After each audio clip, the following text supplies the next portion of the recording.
Hey YouTube, Coppersan here, thanks for tuning in again. Like many others, I was super excited when MapleStory2 was finally released. However, after a couple of weeks, I just kinda quit, like many others did.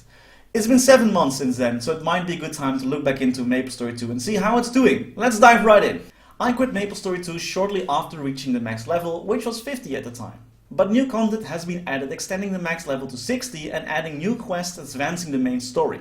PvP has been added so you can finally duke it out with other Maplers in 1v1 PvP battles, and the Runeblader class, which is a sword-wielding class that uses elemental magic, and the Soulbinder class, which is a healing DPS class that uses soul orbs, has been added. But the biggest changes to the game are coming from Project New Leaf.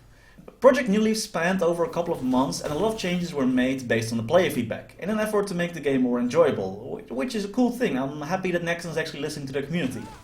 One of the big changes made was the removal of the fair fight system. This system would make it harder for people to carry friends in dungeons, and it would also make the game more difficult no matter how far you got, because your damage would just be capped, making the dungeon more challenging. So no matter how strong you were, you would just do less damage in lower level dungeons. Thankfully that's gone now, so that's nice. Getting stronger actually means something now. Dungeon limits are still a thing though. You can only do 10 dungeons a day and 30 a week. But this limit is only applied to normal and hard adventure dungeons. One cool thing that was added is a reset button. Right now, once you reach level 50, you can actually reset your dungeon limit by simply pressing a button. It only works on one character within your account though, but still it will increase your cap to 60 dungeons a week. And even if you do hit the dungeon cap, you can at least still participate in dungeon runs, but you won't be able to get any rewards though.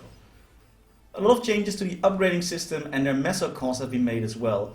So mesos have been greatly reduced for, and here comes the big list, changing legendary gear attributes, fusing accessory fragments, opening accessory sockets, upgrading gemstones, extracting gemstones, and enchanting via Peachy.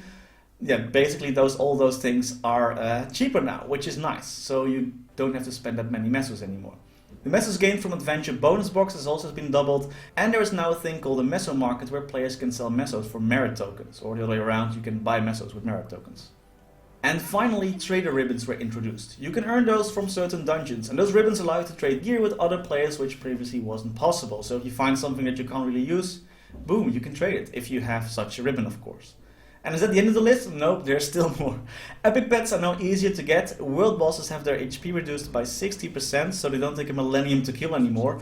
Daily missions have been replaced for a weekly prestige rank system, so that offers players more flexibility in how they want to spend their time, and also there's various UI changes have been made, so that's a nice thing overall. So overall, a lot of positive changes have been made, I would say. The community still seems to be pretty active, and there is a ton of content that still needs to be added, like different PvP modes, class awakening and the striker class. The game doesn't seem to be doing that well in Korea and China though, so I wonder if that will impact the future roadmap of the game, because usually that's where most of the money is made. Anyway, currently the game seems to be in a better state than it was when it launched, and that's a positive outlook for the future. Let me know what you think about Maple 2 in the comments, and thanks for watching.